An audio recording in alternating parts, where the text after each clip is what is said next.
How many different types of railway are there? I guess the answer to that kind of depends on how you want to categorise things. We did a video recently on this channel at Middleton Heritage Railway over in Leeds, and as you can probably guess from what's in front of us, today we are somewhere slightly different. We are currently at a Model Engineering Society in Harrogate in North Yorkshire, and you might be able to see a bit of smoke in the distance because very soon we're going to be riding along these tracks. Riding the miniature railway, as well as learning a few things about miniature railways that hopefully you didn't know before this video. Like, can you just set one of these up in your own back garden? I mean, you'd need a bit of space, obviously, but is it legal? Is it possible? I don't know, but I'm going to ask and we're going to find out. So come along with me and let's go and ride some trains. No matter what size steam engine you're using or driving or preparing, you have to do some basic checks. The first one we're going to do is check the smoke box. And that in essence is where the vacuum creator that pulls the fire through. Now if you can look into there, you can see that all the boiler tubes go behind the blast pipe, which is that nozzle poking up there. And as the engine goes, the chuff pulls through lots of cinders and dirt, which is this stuff here. Now, there's not an awful lot really, so we're not going to do an awful lot with that today. But periodically, probably every 3 or 4 steamings, we actually rod the tubes through to make sure they're clean, because they get bunged up. So what we're doing is we're doing a basic check and the smoke box is okay. When you do a smoke box up, it's critical that you actually do it up in a way where it's airtight, because key to the Loco performing properly is the vacuum that's created by the blast pulling the fire through. That's nice and tight now, no air getting through there. The next thing we're going to look at is the grate. Now this is the bit where the fire actually will be laying in a few minutes, and it's where the remains of all the old fire will be sitting. So what we've got in here is the remains of the old fire the last time we steamed it. As you can see, all this here is the ash that was remaining from the last time we fired and steamed the engine. So we're going to tip that. What we're going to do now is check the engine from this side as well. So as we looked at the front end to make sure it was okay, we get this end. And what we're looking for now is really just basic signs of any fatigue or any perhaps failure, which is just make sure that in there is nice and dry. All the tube ends are dry, so we've got no leaking tubes. So we're okay to go at that. And then secured by clasp. How long ago was this one built? Only about 5 years ago. It was built from a kit by somebody who bought it from a proprietary manufacturer. These locomotives are built by a modern engineering concern as a batch build. They're very robust. They're exactly what you really want for a narrow small gauge railway. Right, so what we've done is we check the front, we check the back, everything's all right. Now I'm going to go through the basics before we actually start running it, which is this. First of all, we must make sure there's water in the boiler. Can you see that gauge glass there? You see the bubbles up there? It's the top quarter, do you see it? Oh yeah. A lot of water in there. We'll be letting some out in a minute. We need to make sure the engine's in mid-gear, as it is, which means that it's not going to go anywhere should steam leak past as we raise steam into the cylinders. We also make sure the cylinder cocks are open. Now with this engine, it actually has automatic cylinder cocks. By that, any steam leaking past the regulator into the cylinders will be expressed solely through the cylinder cocks and not into the pistons to get them moving. And the second is we make sure the brake is on. Again, that's just to make sure it's secure and firm. It can't go anywhere because the brakes are on. So water, regulator, mid-gear, cylinder cocks and brakes. That's the sort of golden rule before you actually even get a fire anywhere near the engine, before you get the matchboxes out, if you understand. So we're now in a position where we're going to get a fire in it. Right, so what we do first, we just put a basic shovel or two of coal into the firebox. We know the grate's nice and clear, but what we want to do is just start a fire in a way which will mean it lights up quite quickly. So we've just got a little base of fire there before we start putting the wood on. Because these engines don't have a natural draft, because the boilers are quite small, what we're going to use is a blower. Now the blower itself is an induction device. It's a fan that we'll put on top of the chimney. It'll suck air through the tubes and draw the fire up and make it raise steam quicker. So that's going to draw all the air through? Yeah, that's it.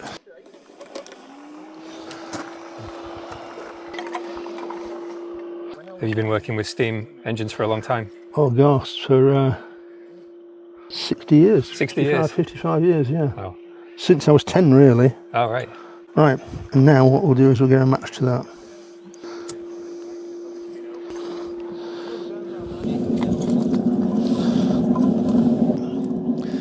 And now we've got a fire on. Final last check, make sure everything is closed up, which it is. So it's now a sealed unit again, the boiler. There's no way steam can escape unless we want it to do something and drive the engine along.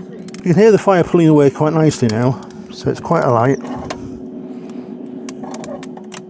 So once you've got the wood burning on quite well, just give it a moment or two to catch so it's across the whole of the firebox. We'll get some coal on. Not a lot at first. We don't want to kill the fire. Quite a few people might not realise that actually when you put coal on a fire, you actually cool the fire down because the coal itself is coal. And you need to get the coal up to the temperature at which it starts to burn. Now the reason why we use wood is wood will burn at a temperature between 300 to 607 degrees Fahrenheit. Coal won't catch light until it gets about 400 degrees Fahrenheit. So we need the wood to get the temperature to start the coal going. And the coal will then burn up to anything up to about 1,003, 1,200 Fahrenheit. Okay. All we have to do now is literally play the waiting game. But as such, we're not going to wait at all because there are things to do. What we're really doing is just start the fire. What we'd like to do now is to get the engine sorted, ready to run. And that in itself demands another set of disciplines we need to follow. The very nature of steam engines that they get dirty quite easily, and they get dirty so quickly, you have to keep on top of them. So we'd like to make sure before we actually start the day proper, we get an engine in reasonable order. So we clean up as much as we can. And while we're cleaning, we can also see if anything needs to be looked at. So for instance, we see the paintwork's in decent order. We can't see any signs of visible leaks anywhere. The footboarding is in decent order. The back of the boiler's in a good way. The gauge glasses are clean. And we also have the first sign that we need to do something, which is the fire has stopped roaring. So it's likely that the fire has started to catch properly. So let's get a bit more coal. So what we're looking at now is the connecting rods. This in essence is what drives the engine. Make sure there's no play in there.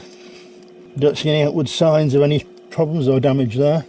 Is it quite rare that anything breaks here? I guess they're quite sturdy.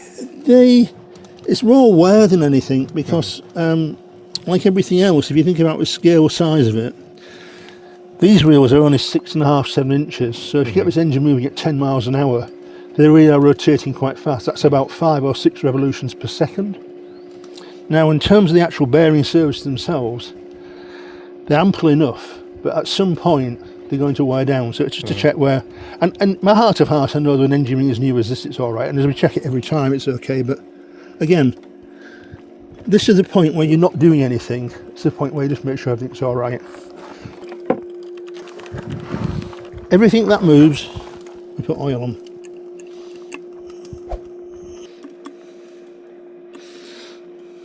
I guess you've worked on a lot of different types of engines then. Oh yeah. I've done quite a bit on the mainline size engines in the past. So, but everything I'm doing now is the same no matter what size the engine.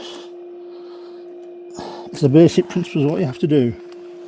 Now as you can see, this oil is actually very thin. That's just nice proper bearing oil. That's the sort of thing you put in the engine of your car. What we're going to do now is we're actually going to put oil that will supply the cylinders. Now the cylinders get very hot, and to actually cope with the temperature that they get up to, you need to use a special grade of oil. Now this is something called compound steam oil. This is actually a synthetic one, so it's actually a lot thinner than you would expect, but some of the older steam oils were literally like treacle, they're like tallow. They're very, very thick indeed. And the idea is quite simply the fact that you need something that will withstand the temperatures you're going to be getting up to. Now, if you think about it, the water in this engine is going to get up to 100 degrees centigrade for it to boil. But because it's under pressure, it's going to get hotter than that. When you apply pressure to the top of water when it's boiling, you need to increase the temperature of the water to get it to boil again. So at about 120 pounds a square inch, the water is producing like 300, 320 degrees centigrade. And the steam will be a lot hotter. So by the time steam actually gets to that stage, it's no longer like the white fluffy stuff. It's really like an elastic gas. It's almost invisible. And if you just put your hand in front of a jet of it, it'd probably take the skin off with no problem. So that's the sort of thing we need to think about when we're dealing with bearing surfaces. What we're going to use now is this, which is a compound steam oil. I've got a small bottle here of the same stuff, which you can see is the same thick stuff. I'm going to put that in here. What this does is it mechanically pumps oil as the wheels go around using this set of links here to a pump there, which turns, and a piston with the pump itself pushes a very small amount of oil through as they run along. And the oil is actually pushed through into a steam jet from the regulator, so it's carried by the volume of the steam passing from the regulator into the cylinders, so it equalises the lubrication either side. To give you an idea, I'll show you later on, it gathers quite a lot of oil at the top of the chimney, which is a good sign. It means that you're actually using the right amount of oil. So let's just go in there. I'm going to fill it to the top.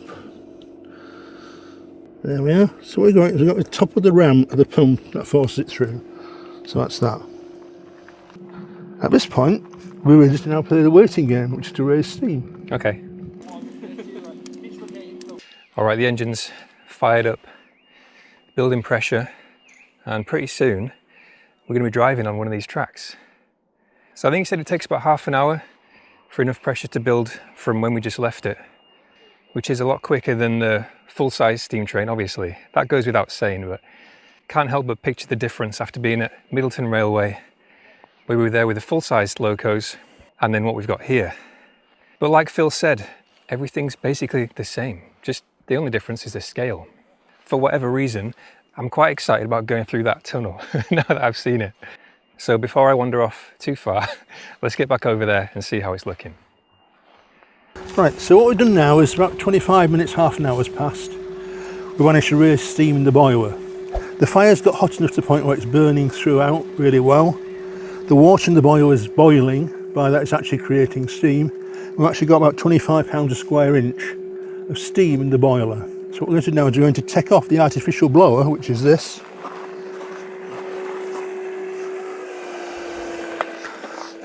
Put that to one side, and we're going to use the blower on the engine itself. Now you can automatically hear the fire being pulled up.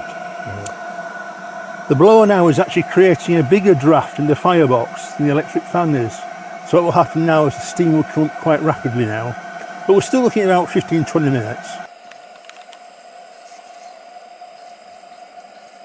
Okay, so the pressure's up, everything's looking good, and we have movement.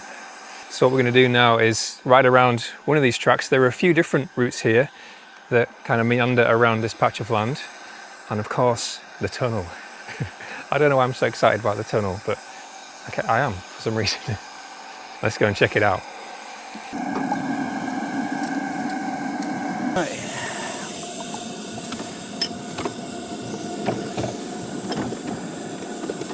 So what kind of speeds do they do, Steve? Speed here, top speed's probably about 7 miles an hour. However, it depends on what the track's like and how the loco rides. So this being a narrow gauge outline, probably happy about 5 miles an hour. As you soon be able to see, we'll start rolling down the bank here. You got to obviously read the track and where you're going.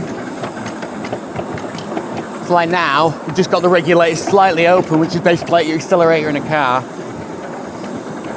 And as we start to go downhill, I'll slowly ease off.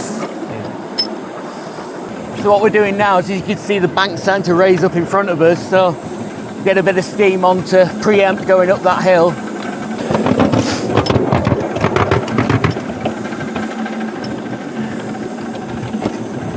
And we come to his first tunnel.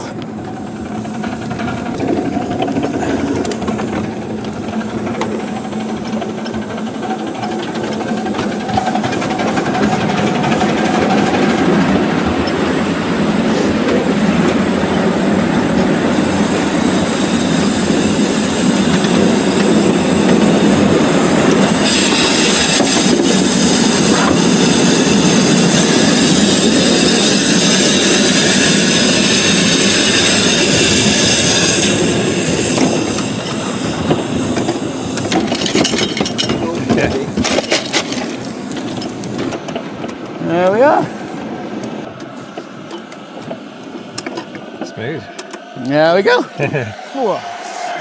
So, going to go for a quick way around. Okay. What we're going to do is we're going to start off here. We're not going to go all the way around to start with, but we're going to come back to here, okay? You don't have to worry about the points and the signals because we're the only one on the track. And I set the point behind us already. So what we're going to do is once we leave here, we're going to go around, go through the tunnel and come back to here. Sounds good. The only thing we need to mainly worry about is how to stop and how to go. Yeah. Okay. So the handbrake that we use is a ratchet brake just here, and that's on at the minute. And if you put your hand on it and let go of the ratchet, if you want to do that now, you'll feel it drop off. If you push it right the way forward, it's off. If you start to pull it towards you, you'll feel it bite, and then that's it fully on. Okay. So that's all right there. I see. This here, the red handle, is your regulator. That's basically your accelerator to the car. That's go and stop. Okay. So the way we do it is if you would a car, you let your brakes off and then you start to open your regulator. So if you want to let your brake off now, what we'll do is if you put your hand onto the regulator here and just start to gently open it, you'll start to feel it bite. No, if you go that way, yeah. So you start to feel it bite and you can feel how much power you've got behind it already. It's as in how you feel safe. So if in doubt, close and give a shout, okay? Okay.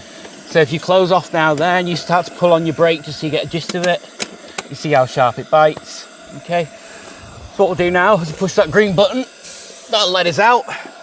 Your whistle is this bar here, so if you want to give it a nice little toot toot, there you go. Feel free to give it a toot and away you are. Up, down. Yep, that's it. Okay. I'm right behind you. Ready? Yeah, when you are. You can tell me on the speed. Yeah, so if you need to let your handbrake off now as well. Oh yeah, sorry. There you are. How's that? Yeah, that's perfectly fine. You'll find that we'll have to shut it off in a minute anyway. Okay. I'll leave it there for now. Yeah, that's fine. It's as in how the driver feels fit and if they feel comfortable, so. Yeah? Yeah, if you give it a little bit more steam, just need to get over the crest of the bank.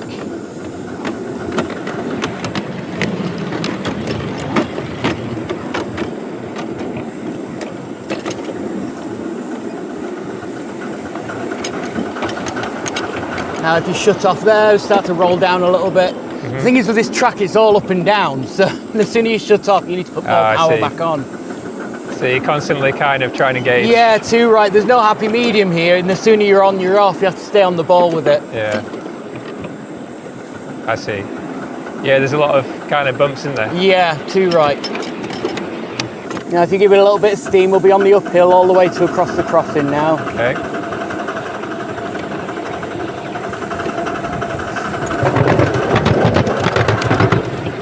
Is that too much? Or is No, that right? it's all right. Now what I'll suggest we do, because we're going through the tunnel, if you keep one hand on the regulator at all times and keep the other hand on the brake. Okay. Okay, so you're almost cross-handed. Yeah. But then in that way, obviously if you need to stop, you've got the brake there. If you need to go, you've got your hand on the regulator. Okay. So once we get through the tunnel, we'll go through and you start to feel it rolling away because we're going downhill. Yeah. If you shut off when you start to feel that. Okay. So if you shut off now, keep your hand on that brake. Yep. Start to put a little bit of brake on so you know how it's biting. There you go, you can let go of the brake now. And we'll roll all the way out the tunnel. Okay. If you brake a little bit, just to keep it nice under control. There you are. You can let the brake off. And the signals ahead of us, it's got an orange flashing light, which means to us on this railway that we're set for the station. Okay. So if you continue as we're going at this speed here, we'll go back to where we started. And if you want to stop by the water column, Okay. we'll make a steam driver out here, you see. Right here? Yeah, that's fine, mate. Just make sure you're happy and get the gist of things. Awesome. First. Okay, so basically that's the idea of it. But whilst you're doing that, what you normally have to keep an eye on is your water level. You have to keep on firing up at the same time as well. Right. So like we've got a full glass there, haven't we? Have we got a full glass? 3/4. Yeah. So normally as we're running, you have to keep an eye on your water, an eye on your fire level, as well as how much steam you got to get to go up the hill, down the hill, etc. So you'd be then. Yeah, as you saw, as we were going round, I was bailing in. I was making sure we had enough water in the glass and things like that. So are you watching your pressure as well? Yeah, too right. So if your pressure drops when we were about to blow off there. Okay. But yeah, the amount of water that you put in obviously regulates the pressure that you're at. Yeah.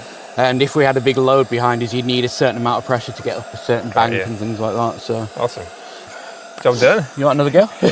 Kind of. Yeah, stay sat down, it's all right. Is it possible to go too fast on this track? Oh yes, I don't know whether you saw earlier on the, I won't say it too loud, but when we were coming around the bank on the inside, I tried to lean across and have a look behind us. Oh yeah. And I went a bit tippy onto one side. I mean, the centre of gravity is quite high on these anyway. Yeah. So you find that regardless of what speed you're doing, if you teeter over to one side too much, that's it, you go flying over. So you could quite easily derail if you yeah. Yeah. It's not been unknown. Do you know what the rules are like? If somebody wanted to set one of these up and they had some land, right? Can so you just do it that, depends. or? In a public park, you have to have liability insurance, and there's federations that kind of encompass the rules and regulations of which you have to abide by. So regardless of where you are, because in theory we're in public here as well, the boilers have to undergo a yearly examination to comply with regulations to say that it's obviously sound and that they're not going to explode, basically. Yeah. If you were to keep it in your garden as a private entity, in theory there's nothing to stop you doing that, up until the point you start to take passengers and have members of the public in place. Yeah. Then you obviously cross into the lines of people's safety, the safety of the public and surroundings and things like that. So there are rules and regulations of which you have to abide by, regardless of whether you're in private or public sector. Yeah.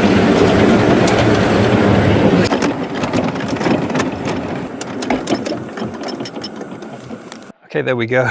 Training complete. That's a lot of fun. We're getting ready to do something called disposal, engine disposal. Probably got that terminology wrong, but we're going to learn how to say it correctly and what it is up next. And that's going to be the last part of our day. If you're interested in what you've seen today and you want to get involved in this kind of thing, there's probably a local club near to you. There's a website Steve's recommended where there's a directory of model engineering societies doing all kinds of stuff like this. So I'll drop that into the description of this video and you can have a look through, hopefully find something local to you.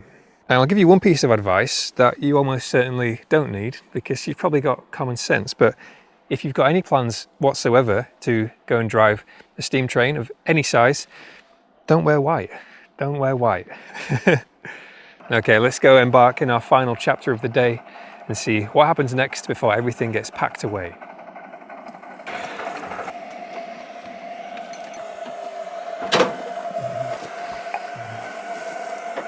Right, so having had our day out, having a lot of fun, we now want to think about putting the engine away, and the way we do that is quite a logical series of events. First of all, we need to make sure that we try and fill the boiler to as high a point as possible with water.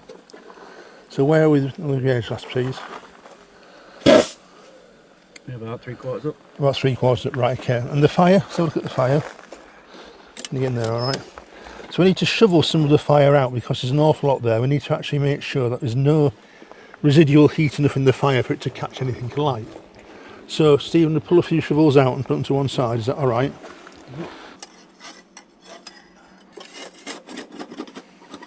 Yep. Right. Right, so what we've done there is take the top fire off, so there's no particularly combustible coal left in the fire for it to burn through with. I think that's left in there. Now what we're going to do now is just illustrate the bottom of the grate. So having obviously pulled our top fire out, it's created some ash. So we now just pull the ash out. Now all that there is literally the coal that's burnt itself down to nothing. What we're doing now is having thrown the top fire in the brush now, we're just going to check the smoke box. Now, ideally, I don't particularly want to do an awful lot with this now. But you see how much cinder and how much we've drawn through today just by running as much as we did. That was empty earlier on, and that is now full of ash that was pulled through by working the engine. Now, I'm quite happy to leave that. The reason why I have a look at it, sometimes it can actually solidify if it stands, but that's powder enough for it to rest, so I can just close that up now. And the other thing we're going to do is,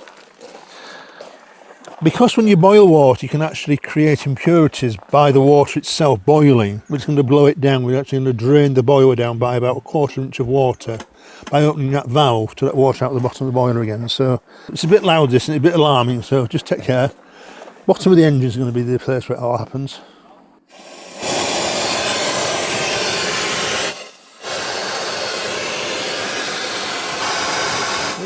Right, okay. At this point, I'm happy that the engine can actually go away back into the closed shed. The fire's got to the point now there's no temperature left in there at all, so it won't catch light. Whatever impurities, the sediment that may have sunk to the bottom of the boiler by running it today, we've blown out by doing that. What we'll do is just bring the water level back to a decent level again, and we'll just put the engine back in the shed. And that'll be it then.